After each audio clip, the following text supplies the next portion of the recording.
Bea Cukai sekarang lebih aktif melakukan razia-razia dan pemeriksaan, dan mereka sudah hampir sulit disogok lagi. Jadi penangkapannya semakin besar dan semakin besar. Ini ada rangkaian penindakan terbesar. Ini akan dapat 11 juta batang rokok ilegal. Ini ada 3 orang tersangka WNA ditangkap oleh Bea Cukai di Bandara Soekarno-Hatta. Pak Purbaya minta tanggapan soal laporan Bank Dunia soal potensi defisit melebar hingga 2027. Jadi saya suruh nanggepin Bank Dunia. Ya suka-suka dia prediksi boleh, nggak prediksi juga nggak apa-apa. Tapi kan selama ini juga sering meleset. Begini, kalau APBN kan di bawah kendali kita, bukan market yang jalan sendiri. Jadi, ya kita main. Assalamualaikum warahmatullahi wabarakatuh. Selamat sore dan salam sejahtera bagi kita semua. Rekan-rekan media yang saya hormati, pada kesempatan hari ini kami kembali menyampaikan APBN kita, kinerja dan fakta. Kayak judul film aja nih. Judul apa? Acara TV. Silet. Dengan realisasi hingga akhir November 2025. Paparan akan saya awali dengan perkembangan ekonomi terkini, baik global maupun domestik. Dan nanti selanjutnya Pak Suhasil Nazara Wamen akan menyampaikan perkembangan realisasi APBN. Oke, kita mulai aja. Untuk ekonomi global, prospek ekonomi global pada tahun 2025 masih cukup resilient. Kita mulai. Meskipun dinamika tensi perdagangan antara AS Tiongkok terus berlangsung. The Fed kembali memangkas suku bunga acuan sebesar 25 basis point, jalan dengan ekspektasi pasar dan pelonggaran kebijakan moneter AS yang diproyeksi akan menunjukkan pertumbuhan global di kisaran 3% sepanjang tahun 2025-2026. Di sisi aktivitas sektorial, PMI manufaktur global hingga bulan November masih bertahan di zona ekspansi dengan sebagian emerging market termasuk Indonesia menunjukkan kinerja manufaktur yang solid. Next. Harga komoditas global masih bergerak fluktuatif dengan kecenderungan melemah pada energi, nikel, dan CPO. Harga minyak Brent, batu bara, dan nikel tercatat melemah baik secara year to date maupun year on year, terutama dipicu oleh concern terhadap oversupply. Sementara itu, harga CPO terkontraksi secara year to date sejak Oktober 2025 dipicu oleh peningkatan produksi, namun masih tumbuh 9,8% secara year on year. Sebaliknya, harga tembaga menguat baik year to date maupun year on year, didorong kekhawatiran gangguan pasokan, tarif AS untuk tembaga olahan, serta ekspansi pelonggaran kebijakan moneter Amerika Serikat. Next. Pada tahun 2025, IHSG sempat mengalami penurunan dan bergerak volatile pada semester 1, hingga pada semester 2 IHSG terus mengalami kenaikan. Sementara itu, di pasar obligasi negara, penurunan yield terjadi di banyak negara emerging, sedangkan banyak negara maju justru mengalami kenaikan yield akibat tekanan fiskal yang meningkat. Depresiasi rupiah yang masih relatif lebih moderat dibandingkan dengan sejumlah negara emerging lainnya, seperti India, Turki, dan Argentina. Ini menjadi indikator optimisme para pelaku pasar terhadap perekonomian Indonesia yang terus menguat. Di pasar keuangan domestik, aliran modal asing mulai kembali masuk, ditopang oleh menurunnya ekspektasi pasar atas depresiasi rupiah, serta terjaganya currency risk dan country risk Indonesia pada level yang rendah. Itu Anda lihat kalau resiko depresiasi menurun di gambar yang paling kiri, itu panahnya tuh turun ke bawah terus. Jadi itu menunjukkan ekspektasi depresiasinya menurun. Artinya rupiah akan cenderung menguat ke depan. Rendahnya yield spread antara SBN terhadap US Treasury mencerminkan kepercayaan investor terhadap fundamental Indonesia. Kalau kita lihat yang gambar tengah atas tuh yield spread-nya turun dari 2005 awal 240 basis point, sekarang turun ke 197 basis point. Itu mencerminkan kepercayaan investor meningkat. Pasar saham juga menunjukkan tren net inflow sejak bulan Oktober 2025.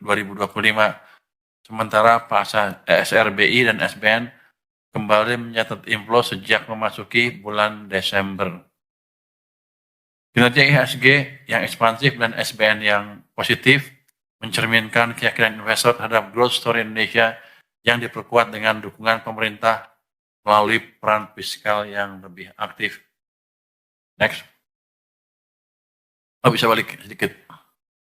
Balik sebelumnya.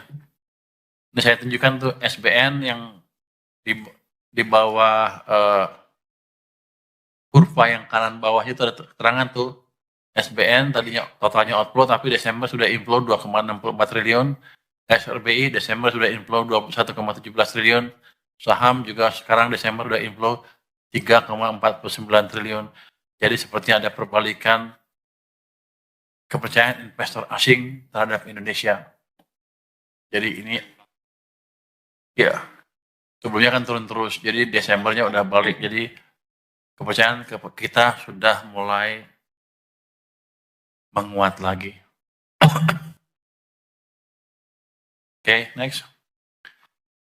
Sementara itu penempatan kas negara sebesar 200 triliun di bank umum diharapkan memperkuat likuiditas sistem keuangan dan sudah memperkuat. Dampaknya telah terlihat dari penurunan signifikan suku bunga deposito yang kami yakin akan segera diikuti oleh penurunan suku bunga kredit lebih signifikan lagi. Ke depan, jumlah uang beredar perlu terus ditingkatkan melalui penguatan efektivitas, ekspansi likuiditas moneter untuk mendorong pertumbuhan ekonomi. Jadi kan sempat naik ke 13% tuh M0-nya, sekarang Desember ke 5%, turun lagi. Tapi saya yakin menjelang minggu-minggu ke depan, ini hari-hari ke depan, likuiditas di sistem akan bertambah lagi.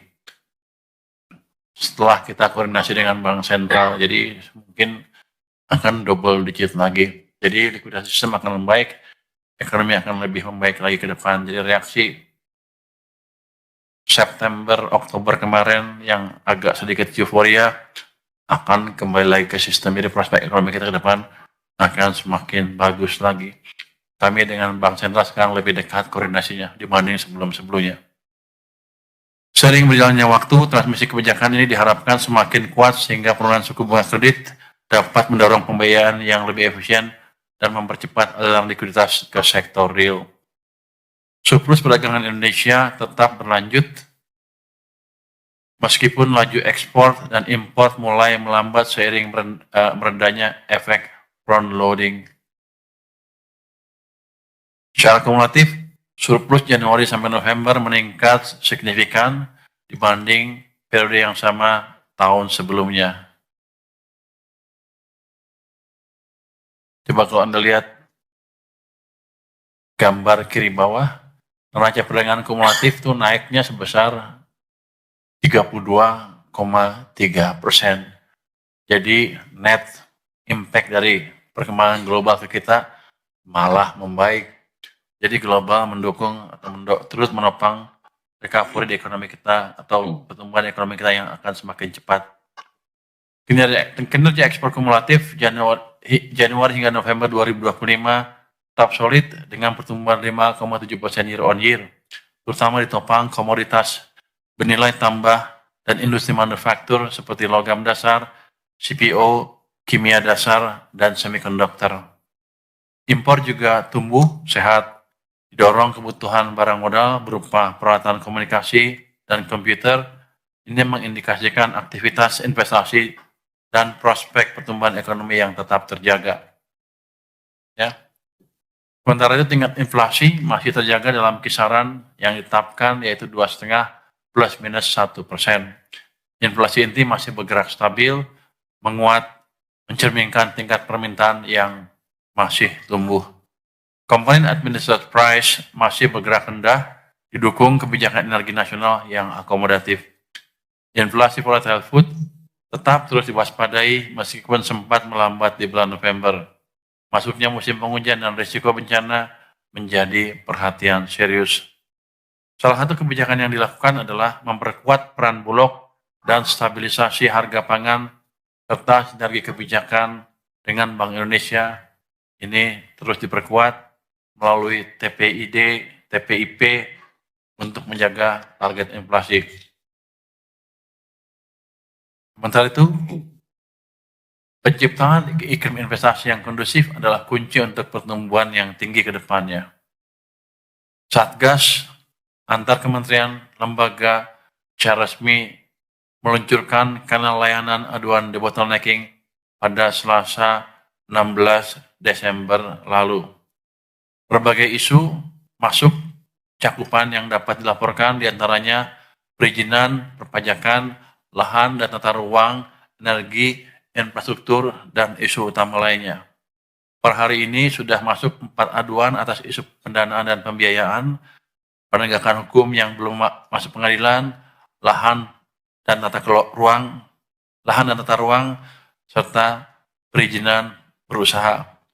Keempat aduan tersebut saat ini dalam proses tindak lanjut oleh Pokja dan kementerian lembaga terkait dan dapat dipantau oleh masyarakat sebagai bentuk transparansi.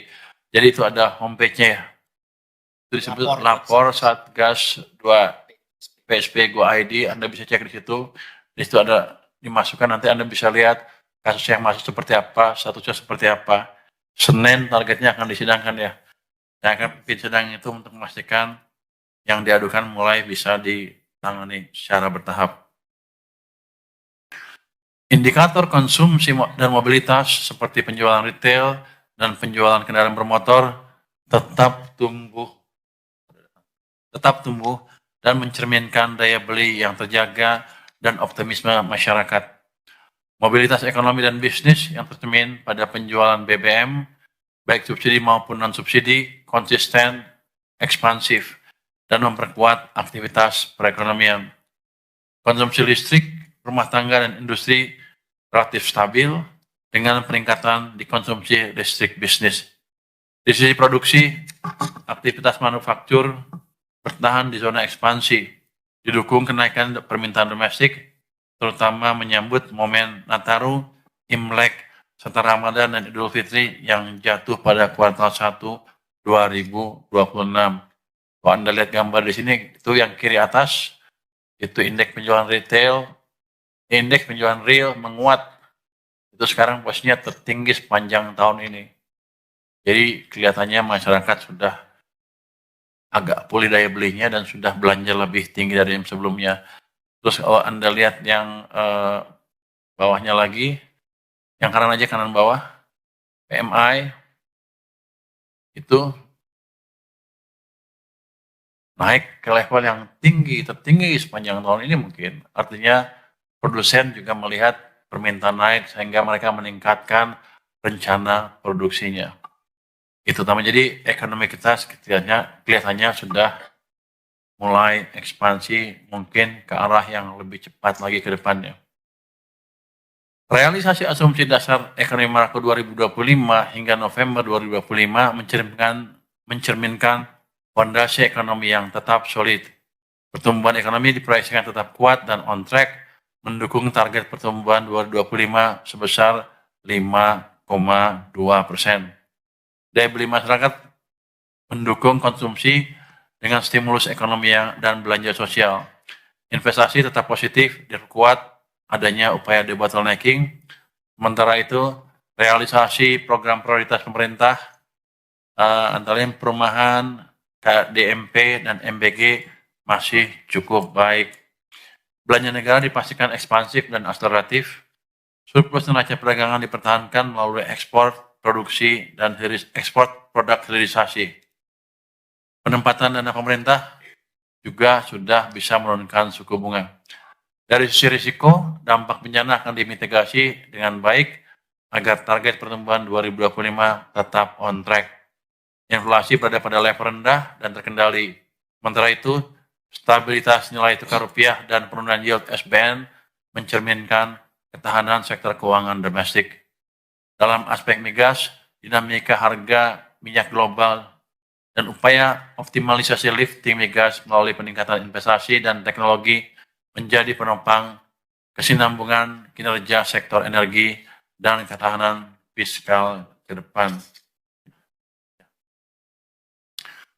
Hingga 30 November tahun 2025, realisasi APBN menunjukkan kinerja yang tetap terjaga. Pendapatan negara telah mencapai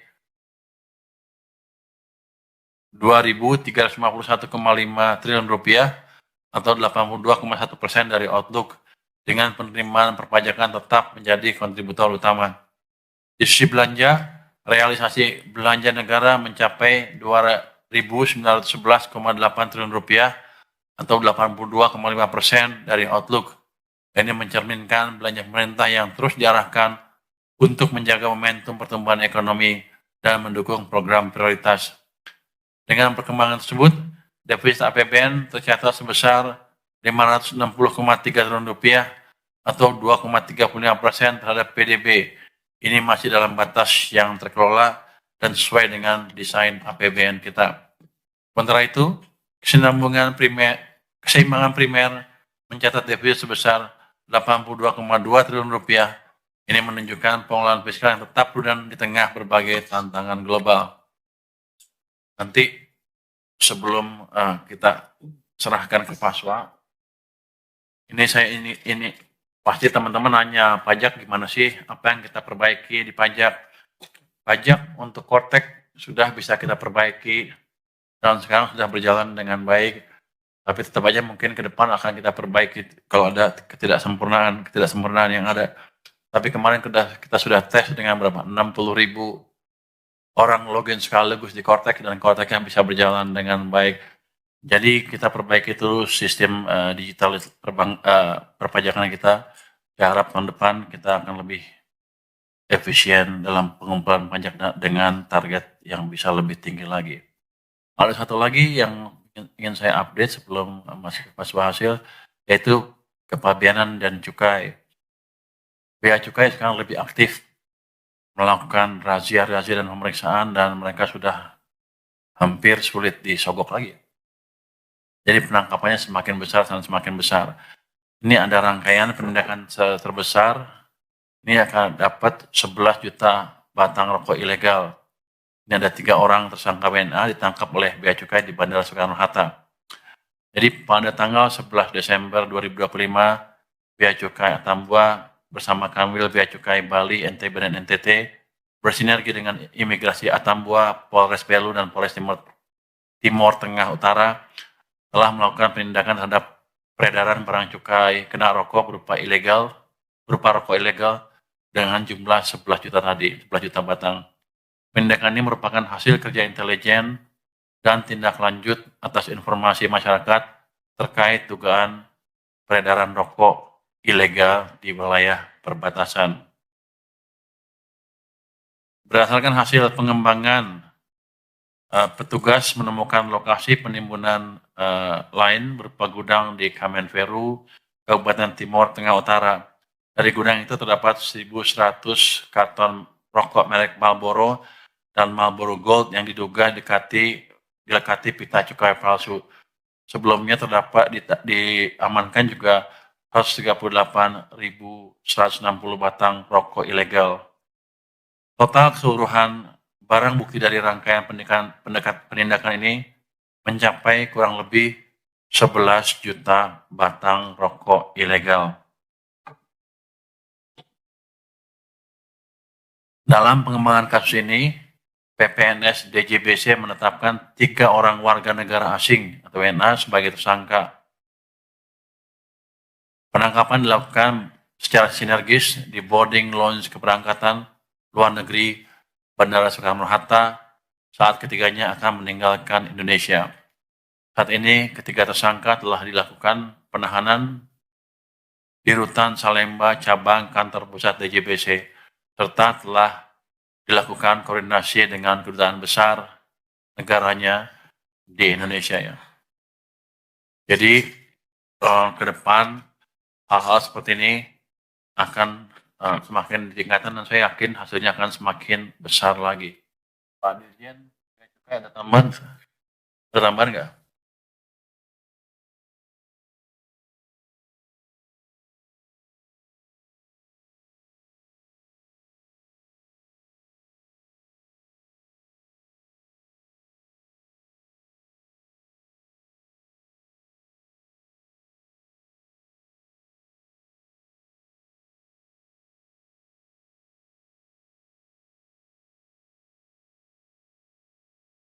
Oke, saya pikir itu clear. Sebagai penutup, kami menegaskan bahwa pertumbuhan ekonomi nasional tetap terjaga kuat dan berkesinambungan.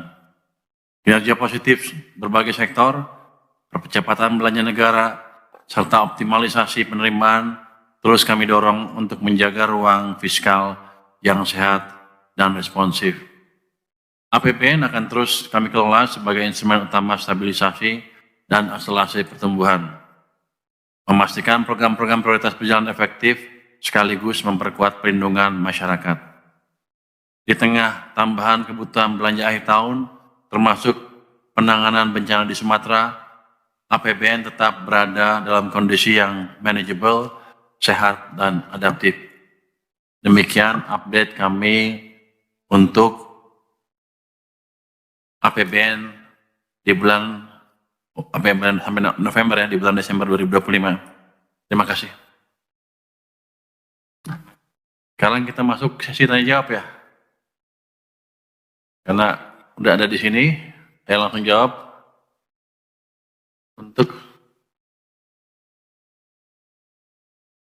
pajaknya berapa pajak?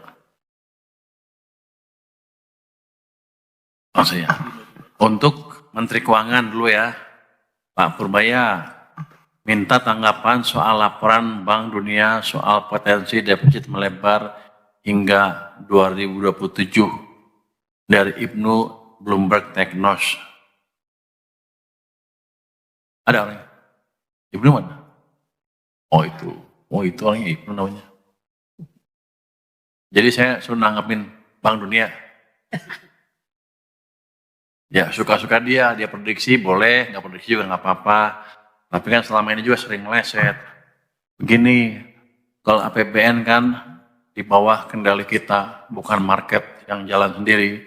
Jadi defisitnya melebar apa enggak tergantung kepiawaian kita untuk mengendalikan belanja dan meningkatkan pendapatan dari pajak maupun bea cukai maupun PNBP ya. Ini kan kita baru melakukan perbaikan pajak, mereka sudah diperbaiki, bea cukai juga sedang diperbaiki kinerjanya. Harusnya sih bea cukai kan sudah saya tunjukkan kan ke wartawan bahwa kita sudah menerapkan AI di lapangan dan harusnya ke depan akan membaik terus. Itu dari perbaikan AI aja kita bisa dapat 1 triliun tuh minimal tuh. Nanti kita akan perbaiki lagi yang lain-lain, harusnya kebocoran dari bea cukai akan berkurang dengan signifikan. Jadi yang dilakukan oleh World Bank adalah prediksi ceteris paribus. Dalam keadaan seperti sekarang, nggak ada apa-apa, nggak ada perbaikan, ya gitulah kalau prediksi makroekonomi gitu. Berdasarkan past behavior dari sistemnya. Padahal kan kita sedang berubah. Dan satu lagi, belanja juga kita kendalikan. Artinya bisa aja melebar, bisa aja enggak, tergantung kebutuhan kita. Tapi saya yakin kita akan kendalikan di level yang masih berkesinambungan ke depannya. Jadi Mas Ibnu, nggak usah terlalu khawatir. Ada Paswa, Pak Luki, ada Pak ini, kamu siapa? Febrio, ada Pak Bimo, ada Pak Jaka, ada Pak Prima, bahkan Pak Askolani. Nah, siap mengendalikan anggaran supaya tetap berkesinambungan. Jadi Anda jangan terlalu percaya World Bank. Kenapa Anda referensi World Bank lagi? Yang ngomong gitu ya Pak? Senang. Soal senang World Bank kali ya. Yang kedua, Pak Purbaya, proyeksi ekonomi sampai akhir tahun berapa pertumbuhannya? Untuk awal 2026 bagaimana? Dari AP Kumparan ya, malu. Wah, di situ. 2026 kita perkirakan masih belum berubah di 5,2. 2025 sorry. 2025 triwulan keempat itu 5,5 lebih sepanjang tahun 2000. Jadi di atas 5,5% ya di triwulan keempat tahun 2025 sampai akhir tahun kira-kira 5,2% untuk 2025. Untuk 2026 kita prediksi 5,4% sesuai dengan APBN-nya. Tapi gini, saya kan sedang hidupkan semua mesin ekonomi.